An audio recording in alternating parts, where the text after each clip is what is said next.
Live streaming is on. Hi, good morning, everybody. How are you doing today? I'm going to turn this volume up just a little bit. So, we've got a rainy day today, but it's warm and it's still summer, y'all. It is still summer. That's a good thing. Glad you're here. You could be anywhere else today, this morning at this time, but you chose to be here. Make this investment in yourself, and it's a good thing. It's a good thing. So, today, what we're going to do is talk about how um, writers that want to persuade an audience primarily use four different devices.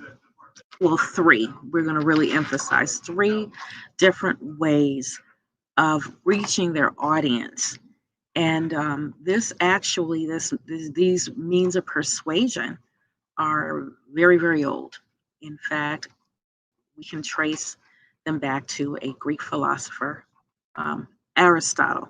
We're not going to go deep into philosophy, but I just wanted you to understand how that works, how you are being, what's the word, drawn in. Sometimes we're not aware of it, and how to be a critical listener of information when the attempt of the sender is to persuade you toward an action or a way of thinking. So, we're going to really look at this. This is really what education is about, how we receive information, how we act on information that we receive, how it is sent to us, and what it's meant to do in terms of our reaction and our emotions and our thinking. So, let's get started. I'm going to share my screen with you. I wanted you to just take a look at this because everything is tied together. It's all for a reason. So we're going to start here. Okay. Be nice today with this drawing. And can I make it bigger? Looks like I'm going to see if I can make it a little bit bigger because it's actually a, a picture, an illustration of someone directing information toward another person and how it sweeps over them. So, if we can see this anytime soon, that would just be really great. Okay, there we go. There we go. That's craziness. But there we go. There is our illustration. There we go. Perfect. So, starting with that, and now moving on to our lesson, what I want you to be able to do is to analyze the effectiveness of the structure, the way that an author um, forms his, her, their argument. And then also the question then is, have I been convinced? That's exactly the question. So we want to be able to, by the time we finish this lesson, critically evaluate the strength of an argument. This is a big lesson. It's not all going to happen here. We're actually going to conclude it, excuse me, tomorrow in science. So when we read anything in any subject, we're always seeking understanding, um, looking to see if the author has persuaded us. We're being informed, we're being entertained. And so this is a lesson that will carry over into science and how we evaluate the information that's been put out there for us. So, what I'd like to start with then is this PowerPoint, which tells us about the use of rhetoric. Rhetoric. What is she talking about? I don't even know. Where are my slides? Let's get going. So, give me one moment. We're going to define that for you as well. So, rhetoric in advertising How is it used in advertising?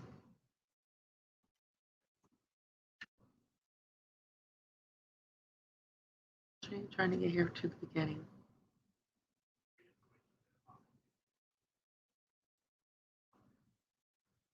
Okay, never mind. We just do it one at a time. Okay, so let's take our first look here. How is rhetoric? Hmm.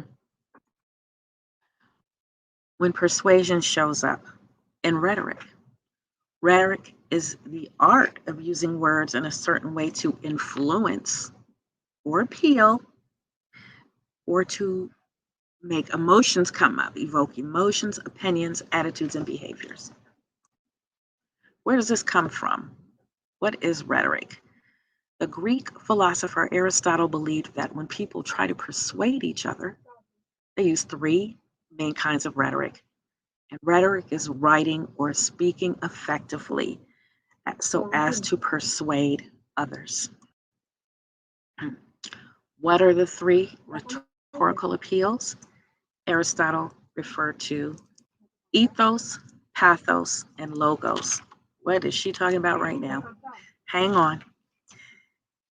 So the ethos appeal uses credibility. You trust the advice of a doctor because of who he or she is. And you buy something advertised by certain celebrities whom you trust or respect.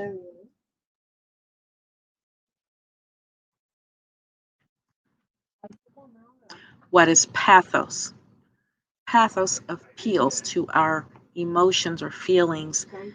Pathos can also include humor, shock value, or appeal to physical sensations like taste. So we see our burger advertised, and what I'm assuming they're considering to be a sexy woman here.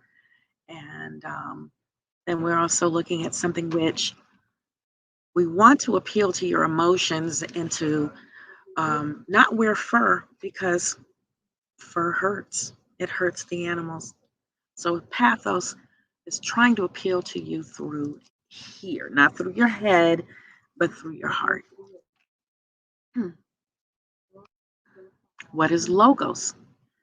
Logos is related to the word logic. Notice the prefix L O G, or reasoning. Reasoning. So now we're talking about appealing to you here through your brain. So you're appealing to your audience's brains and you make a good point or you provide research based evidence.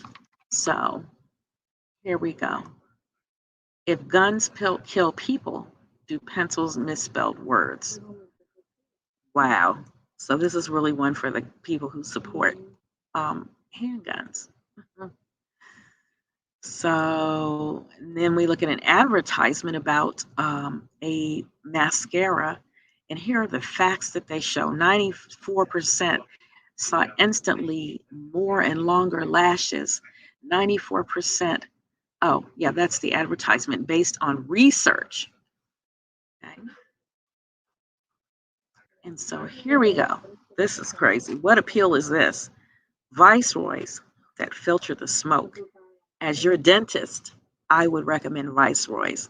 This is a real ad, even though smoking can cause cancer in the mouth, cause you to lose teeth. Ethos uses credibility because he's your dentist. And again, this is a very old ad, but this is an actual ad.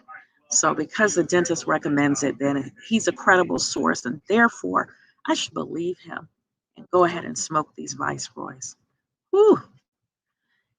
What appeal is this? Logos appeals to your sense of reason. And this is insanity. These are real ads. For a better start in life, start cola earlier. How soon is too soon? Not soon enough. Laboratory tests over the last few years have proven that babies who start drinking soda during the early, oh my gosh, I can't read this, during the early something time have a higher chance of acceptance and being fitting in during the awkward phases of the teen years.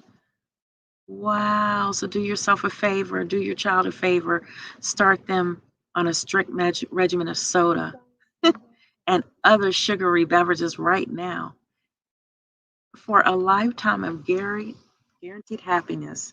The Soda Pop Board of America. And again, this is a real ad, y'all. Woo! And they have tried to appeal through your reason by telling you the benefits of giving a young child soda. Well, we won't talk about the tooth decay, will we? And the um, increased chance of obesity and all that other stuff. Have mercy. So let's look at this one. Again, these are very old ads, but I remember this one. Michelin tire, because so much is riding on your tires. They've got the baby there. So if I have my car equipped with Michelin tires, my child will be much safer. Wow. So we don't need to look at these, but this is from actual advertising and how these persuasions are used in advertising. As you can see, people are manipulated through advertising. They know how this works. So now let's take a quick look at a worksheet which talks about ethos, pathos, and logos. And we're going to wrap it up after this. So, what I want you to do, she's got work. I'm going to start it and you will finish it. Defining ethos, pathos, and logos. Let's open with Google Docs, see if we can make it a little bit bigger.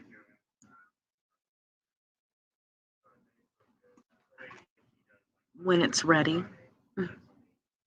Okay, I think that's a little better. What do you think? So on your own, you will find the definition of the word that you have been assigned, as well as come up with at least one example. To begin with, find two definitions and then use them both to write a definition in your own words. And you may visit the following sites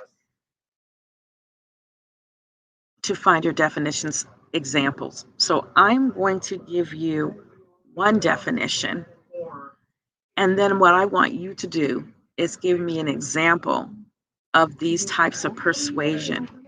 So the first one is logos. And I went to, it recommends you go to literarydevices.net, recommended, or dictionary.com, oed.com, or yourdictionary.com. So I went to literarydevices.net, save this on your laptops, and I looked up the word logos. Where are we? Right there. As you can see, I've already looked it up. Excuse me. And I'm only going to use this top part here. Derived from a Greek word, logos is a literary device that can be described as a statement, sentence, or argument used to convince or persuade the targeted audience by employing reason or logic. In everyday life, arguments depend on pathos and ethos besides logos. But let's take a look. So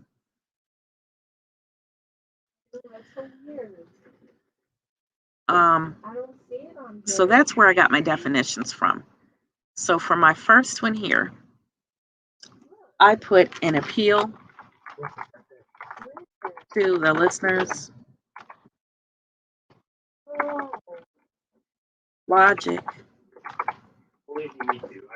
or intellect. They're saying, you're an educated person. I respect that, and that's it. So they want to convince you by reason.